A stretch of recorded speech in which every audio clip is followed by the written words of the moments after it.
Good day, and thank you for joining this Bruce County Public Library presentation. My name is Nancy Cool, and I'm the program coordinator for Bruce County Public Library. And I'm pleased today to introduce you to Isla Graham and Gia Kukreja, the co-authors of Penciling It In, 27 Stories of Success Achieved by Grey Bruce Newcomers. So what started as a school project morphed into this compilation of very compelling short stories. So I'm going to questions of Gia and Isla here today, and I'm so happy you guys were able to join us. Uh, and we'll just have a little chat here, and you can tell us more about this project. So how about we start at the beginning and tell us the story about how this all began? So we started this project underneath this extracurricular business club at our school, and it's called DECA. So they do things like marketing, business, finance, and just teaching you a bunch of different skills, sort of. So you have like a different event that you can choose, and it's very broad. Like you can do sports, finance. But we chose a community awareness project. So we wanted to choose an issue that was um, kind of within our community, but not so much talked about.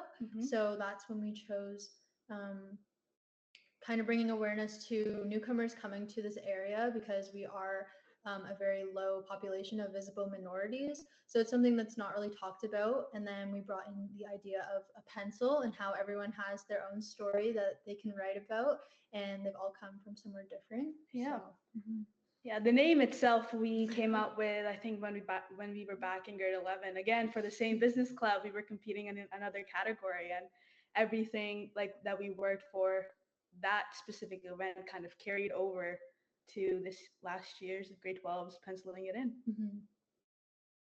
That's awesome. I love that. Um, That is fantastic. That it's all came from an extracurricular, and I love the thought that you put into that pencil piece, because yeah, everybody does have their own story to share. So decided you were going to do this project. What were some of the initial challenges that you might have encountered getting started?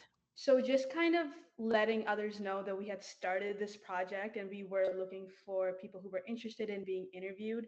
I think that was one of the initial challenges, as well as the funding itself. Like it wasn't, we put a lot of our own personal finance first to ensure that we were able to get everything going and it was as smooth as possible. But I would definitely say that reaching out to other individuals to let them know about our project was definitely one of the things that we struggled with. Yeah, but we were able to connect with the settlement services Yeah. like YMCA and then Grey Bruce Community Immigration Partnership, Partnership. Yeah, and they were Mhm. able to provide some more contacts too. And then we applied for some grants and then started a GoFundMe, but that was sort of later in the run. But yeah. Yeah, we also reached out to different libraries too, and Yeah. they were also very resourceful when it came to contacting different people. Mhm. Oh, that's fantastic. It's so great that you were able to reach out and connect with different community groups to help you with the project. Mhm. That's fantastic. I love that. So what surprised you the most when you were working on the project? Did you encounter anything that was a little bit surprising for you? Um, I don't know if I'd say like surprising, but it was definitely really um Eye-opening, I would say, just yeah. hearing other people's stories and what they have went through. Like a theme that you'll see in our book is, we're all first-generation immigrants, but although some of our struggles are the same, some people had significantly different struggles than other people did, and I think when you listen to them share their story and open up to us, it's really eye-opening to see what everybody's kind of been through. I think Mhm. that was something that really surprised us. Yeah, and I think just getting so many different people from different countries was also really interesting to see how culture can affect and like how different it was for each type of like person from a different country was to like Mm-hmm. reside in Grand Bruce and like the different struggles that they've had. But Yeah. mhm. Hmm. Yeah, that would be very interesting, and every person's journey is different. Mhm. Yeah, no, for sure. Um, were there were there any common themes when you were collecting the stories that you came across in people's stories or journeys? Education was one, Yeah. like moving here for a better education. Mm-hmm. Most of them kind of moved on their own. Like they didn't really Mhm. have a family that was already residing here, so it was kind of all by themselves. Yeah. There weren't many with like the community groups that help bring immigrants in. There were maybe like 2 or 3 stories like that. Mhm. But I definitely thought there would have been more. Like it was really surprising, I would say, to see like how many people did it all on their own for the most part. Yep. I think safety Mm-hmm. was one of the Mhm. occurring themes as well. Like a lot of people moved to Canada for the safety aspect, as well as healthcare too. Hmm. Interesting. Okay. Yeah, it just the idea of leaving, what you're familiar with and picking up and moving to somewhere where you don't have those supports waiting for you on the other end is it's frightening. It's such a brave thing that people have done who have made that journey for sure. Um, so you kind of touched on this a little bit, but do you have any other takeaways or things that maybe that you learned from working on the project? Either from the people that you spoke with or from the project itself.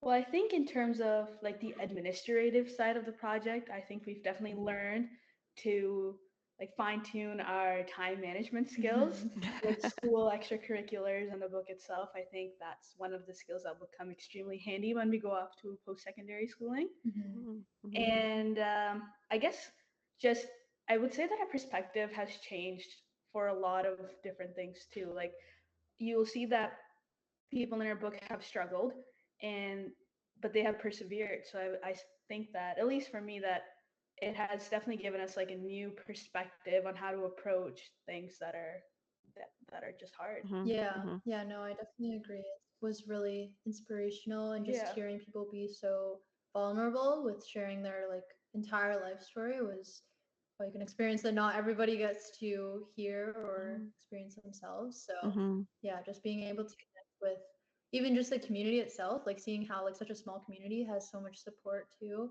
It was really cool to see everything come together with Yeah. like funding and then publishing a book and then book launch. So Mhm. Mhm. mhm. Yeah, and you did have your book launch earlier this spring. I believe that was at the Owen Sound Public Library. Is that correct? Yes. Yeah. Yeah, yeah. And we were lucky enough that you came over and visited us and gave Yes. us copies too. So we have copies available in our library, and we'll chat a little bit more about that at the end, how you can get a copy of that. Um, so do you have any future plans for this project?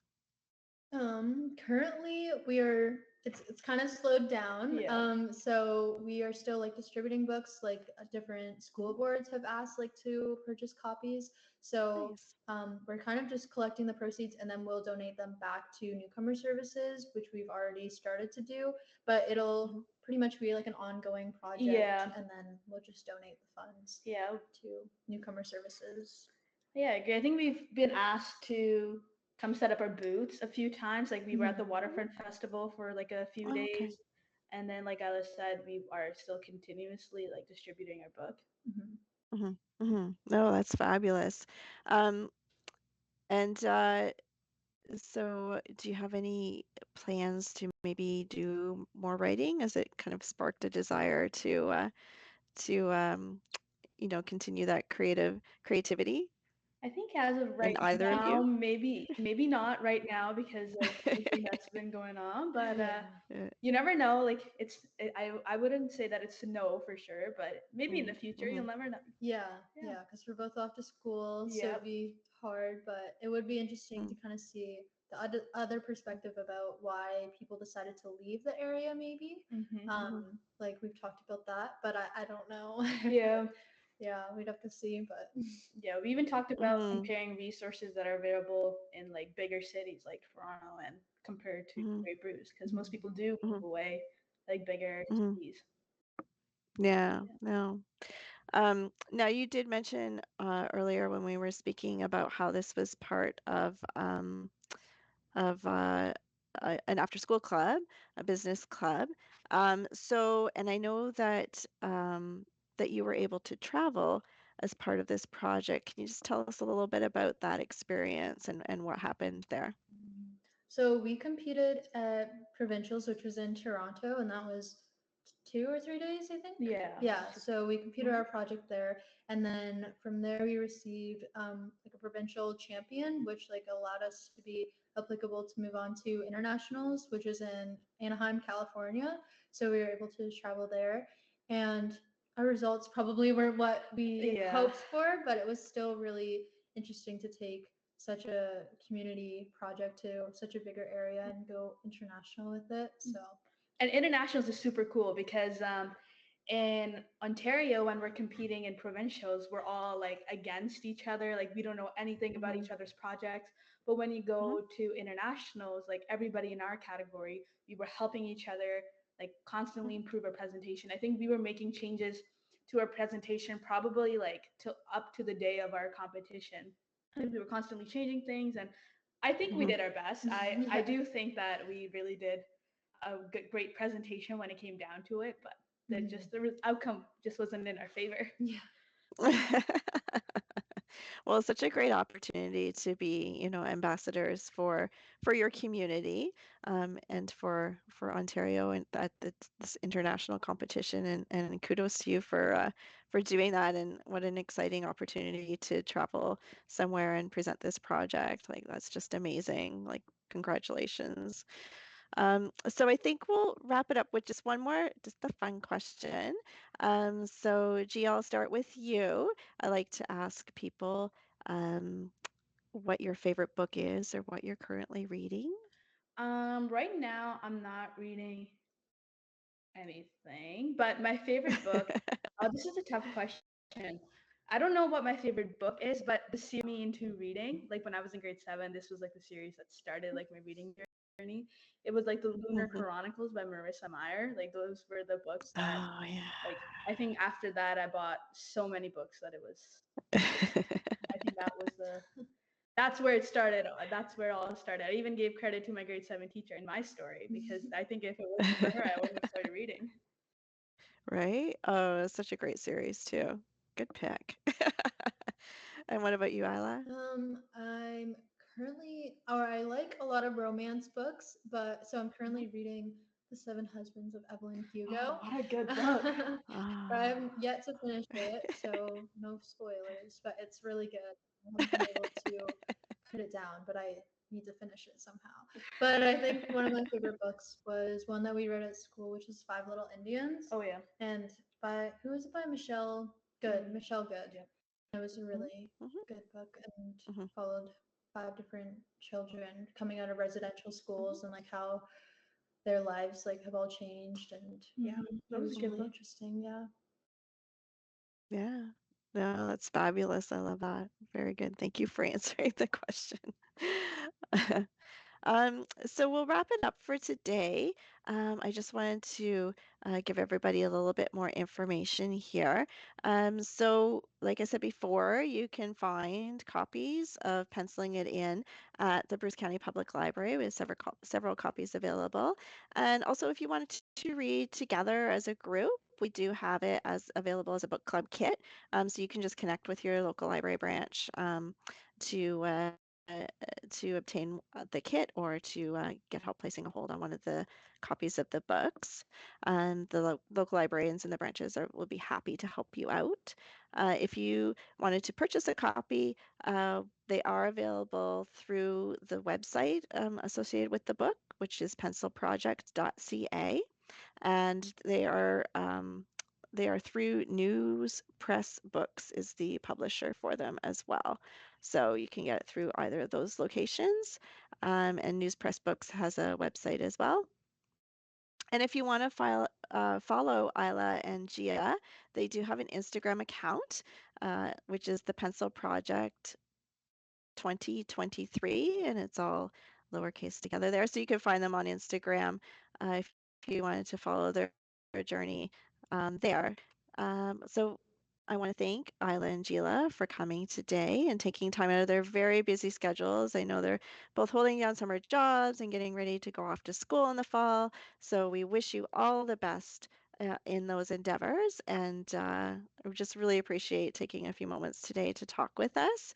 And just anybody watching this YouTube video, just remember that you can access the Bruce County Public Library with your library card. If you don't have a card, cards are free to obtain. Just pop into one of our 17 library locations or the bookmobile to get a free card. And you can visit the library for more information about penciling it in and the pencil project. Thank you very much, ladies, for joining us today. It was nice to speak with you. Thank Thank you for having us.